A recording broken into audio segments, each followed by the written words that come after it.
Bayangkan, kalian diminta membuat sebuah website dari nol. Semua fitur, mulai dari halaman login, koneksi database, hingga pengelolaan pengguna harus dibuat sendiri.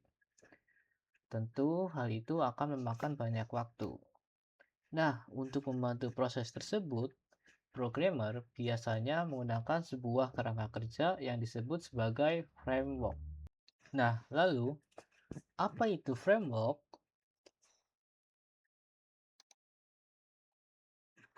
Framework sendiri adalah sebuah kerangka kerja yang menyediakan struktur, aturan, dan berbagai komponen siap pakai untuk membantu pengembang membuat sebuah aplikasi dengan lebih cepat dan terorganisir. Dengan menggunakan framework, programmer tidak perlu menulis semua kode dari awal. Banyak fitur umum seperti routing, autentikasi, pengelolaan database, hingga keamanan sudah disediakan sehingga pengembang dapat lebih fokus pada pengembangan fitur utama dalam aplikasi. Nah, kemudian kenapa sih programmer kebanyakan menggunakan sebuah framework? Jadi ada beberapa alasan mengapa framework banyak digunakan. Yang pertama tentunya untuk mempercepat proses pengembangan sebuah aplikasi. Tentunya, programmer tidak akan membuat kode dari nol karena akan memakan waktu yang cukup lama ya dalam proses pengembangan aplikasinya. Nah, yang kedua, itu bisa membuat kode lebih terstruktur dan mudah untuk dipelihara. Berikutnya, kebanyakan framework sekarang itu sudah menyediakan fitur keamanan bawaannya. Jadi, itu akan sangat berguna untuk diterapkan dalam aplikasi yang sedang dikembangkan. Nah, yang terakhir itu akan memudahkan kerjasama dalam tim pengembang. Jadi, dengan menggunakan sebuah framework, nantinya alur kerja dari tim pengembang akan lebih jelas dan akan lebih terstruktur. Nah, saat ini terdapat banyak framework yang digunakan untuk berbagai bahasa pemrograman. Seperti contohnya ada Django untuk Python, Spring Boot untuk Java, dan ada juga Laravel untuk PHP. Nah, dari framework-framework yang sudah disebutkan, pastinya kebanyakan orang sudah tidak asing dengan framework Laravel ya.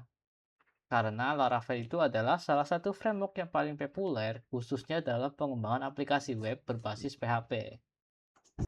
Nah, lalu apa itu sih framework Laravel?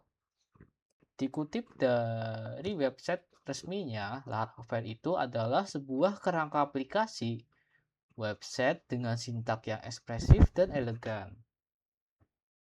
Awalnya, Laravel itu dirancang sebagai alternatif framework PHP selain code editor. Laravel sendiri didirikan atau dikembangkan oleh Taylor Otwell pada tahun 2011. Laravel dirancang untuk membuat proses pengembangan aplikasi web menjadi lebih mudah, cepat, dan elegan. Framework ini menggunakan pola arsitektur MFC atau Model View Controller yang membantu pengembang memisahkan logika aplikasi, tampilan, dan pengelolaan data. Nah, dalam framework Laravel sendiri itu ada beberapa keunggulan yang membuat banyak programmer menggunakan framework ini. Yang pertama, sistem routing pada framework Laravel itu cukup sederhana dan juga fleksibel. Yang kedua, ada ORM Eloquent yang digunakan untuk memudahkan pengelolaan database dalam proses pengembangan aplikasi. Yang ketiga, tidak kalah penting, yaitu sudah adanya sistem autentikasi dan otorisasi yang sudah tersedia dalam framework. Jadi nantinya programmer tidak akan membuat logika autentikasi dan otorisasi ketika menggunakan framework Laravel karena sudah disediakan di dalam frameworknya. Nah, yang keempat tidak kalah penting yaitu dukungan migrasi database. Nah, dalam framework Laravel sendiri, ketika kita ingin melakukan migrasi database itu sangat mudah ya, karena sudah disediakan template-nya. Jadi kita hanya perlu untuk menyesuaikan dari nama tabel dan juga database-nya. Yang terakhir, karena framework ini itu cukup terkenal, tentunya dokumentasi dari framework ini itu cukup lengkap ya, dan juga komunitas dari framework ini itu cukup besar, sehingga kalau kita ingin berdiskusi ataupun ada pertanyaan mengenai framework Laravel sendiri, kita akan mudah untuk menemukan forum diskusinya. Nah, Laravel sendiri itu banyak digunakan untuk membangun website perusahaan, sistem informasi, aplikasi e-commerce, hingga layanan berbasis web yang kompleks. Sampai di sini, apakah kalian sudah paham tentang apa itu Laravel? Kalau sudah, selanjutnya kita akan membahas MFC atau pola arsitektur dalam framework Laravel. Baik, nama saya Fajar Ramadan dari kelompok 2. Di sini saya akan menjelaskan bagian fundamental dari Laravel. Yang pertama mengenai arsitektur yang digunakan dari Laravel itu sendiri. Di Laravel, arsitektur yang digunakan adalah arsitektur MVC, di mana MVC ini merupakan singkatan dari model View Controller yang merepresentasikan layer-layer struktur folder yang ada di Laravel. Di mana pada implementasinya sebenarnya mungkin ada layer-layer tambahan lain selain MVC yang membangun Laravel. Contohnya di ilustrasi berikut merupakan ada tambahan layer routing untuk mengatur endpoint di mana bagaimana suatu website front end itu bisa mengakses ke project Laravelnya. Oke, di sini untuk penjelasan masing-masing layer dari MVC arsitektur, yang pertama layer yang paling dasar, yang paling bawah, dan yang paling berhubungan langsung dengan database yaitu layer model. Di mana di sini diatur struktur data dari database tersebut, kemudian model ini yang akan melakukan query ke database, di mana query yang dilakukan di Laravel tidak menggunakan query SQL biasa, yaitu menggunakan ORM atau Object Relational Model, di mana query-query database itu akan dipersingkat dan diganti dengan sintaks-sintaks yang lebih mudah. Kalau di Laravel kalau nggak salah pakai Eloquent ORM. Kemudian beranjak ke layer di atas model, itu ada layer controller. Di sini controller berperan sebagai yang menerima atau mengatur request dan respon yang akan dikembalikan ke pengguna. Hal ini bisa berupa mungkin requestnya menerima metode HTTP yang kemudian direspon baik itu berupa JSON ataupun langsung menggunakan HTML-nya. Yang nanti HTML-nya atau responnya bisa dikembalikan melalui layer selanjutnya yaitu layer view.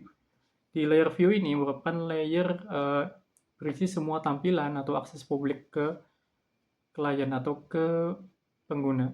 Jadi ketika ingin merender suatu halaman atau merender suatu HTML itu isinya ada di layer view ini.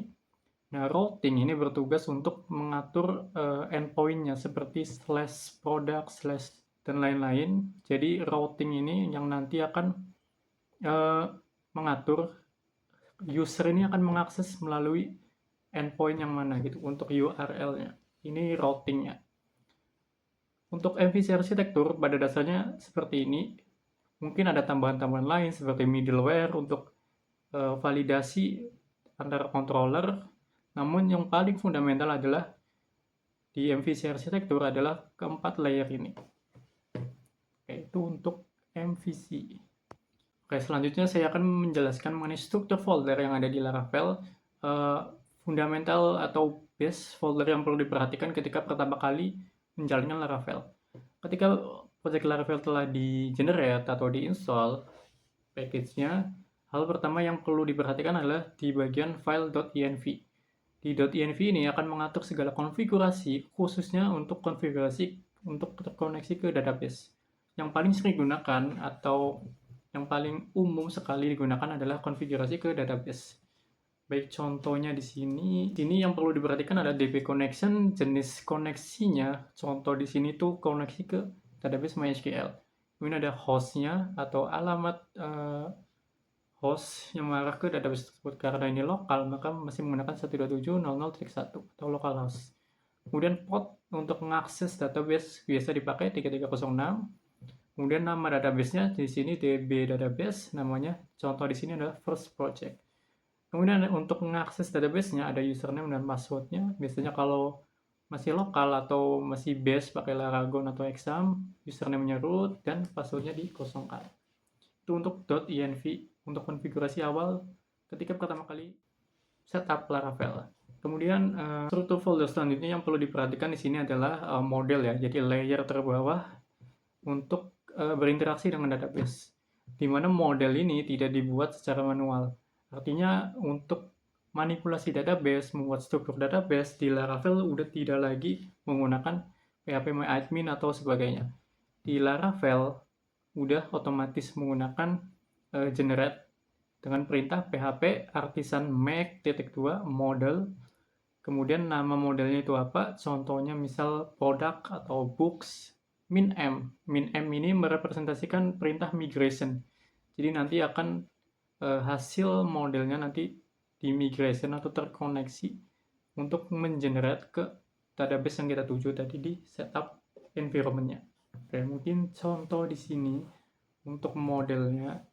Di sini sudah buat model book model cukup sederhana, di mana ada kolom title dan author saja. Nah, untuk migration-nya, untuk nama migration-nya di sini biasanya menggunakan timestamp kapan kita membuat migration-nya. Karena tadi kita pakai perintah min-m, maka nanti otomatis dibuatkan model plus migration-nya. Nah, untuk migration-nya di sini contoh untuk migration books tadi, di mana ada tabelnya namanya books, kemudian ada ID-nya, title-nya, dan author-nya. Ini akan membuat tabel seperti ini di database-nya secara otomatis tanpa menyentuh phpMyAdmin sama sekali. Nah, setelah semua yang udah diatur, misal mau ditambahin ID dan lain-lain, itu untuk menjalankan migration-nya bisa menggunakan perintah php artisan migrate. Biasanya setup atau struktur folder selanjutnya yang perlu diperhatikan ketika setelah kita membuat struktur database-nya menggunakan tadi ya migration, itu biasanya kita ngisi database-nya menggunakan data dummy. Nah, data dummy ini bisa di-generate menggunakan seeders namanya kalau di Laravel, di mana untuk membuat seeder ini kita bisa menggunakan perintah php artisan make seeder. Nama seedernya itu apa? Contoh book seeder atau product seeder sesuai dengan representasi datanya. Kemudian hasil dari seeder tersebut ada di folder database /seeders/ nama seeder yang telah kita tentukan di awal tadi di perintah. Contoh di sini ada namanya book seeder, di mana seeder ini nanti kita ingin mengisikan title dan author dari database yang udah kita buat di sini. Contoh di sini ada 3, ada buku Atomic Habit, The Stranger, dan No Longer Human. Gitu. Kemudian untuk menjalankan seedernya, ketika udah kita setting nih, seedernya tadi kan udah otomatis dibuatkan template-nya, terus kita isi sesuai kebutuhan kita. Kita ingin menjalankan seedernya dengan perintah php artisan db seed. Kayak untuk layer selanjutnya dari struktur folder di Laravel, itu ada di layer controllernya. Seperti yang dibahas di MVC arsitektur sebelumnya, controller ini yang mengatur request dan respon dari project Laravelnya.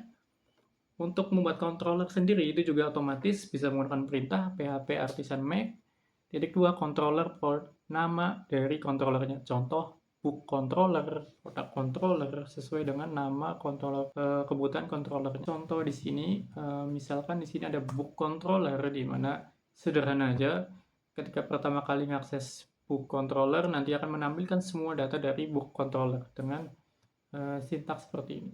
Book -2 all. Nah, ini biasanya udah ada template-nya, tinggal disesuaikan return-nya. Oke, untuk layer selanjutnya yang perlu diperhatikan di struktur folder Laravel sesuai dengan arsitektur tadi, yaitu layer routes yang mengatur endpoint-nya atau jalur masuk untuk mengakses project Laravel ini. Oke, di sini dari contoh dari route-nya, di sini biasanya disimpan di web.php, di mana get data books-nya menggunakan endpoint/books. Untuk defaultnya pakai slash, tapi dia nanti nampilin halaman welcome. Nah, halaman yang ditampilkan di sini, yang ditampilkan melalui endpoint/books ini nanti mengarah ke layer selanjutnya, yaitu layer view. Contoh di sini endpoint books nanti akan menampilkan halaman dari books.index.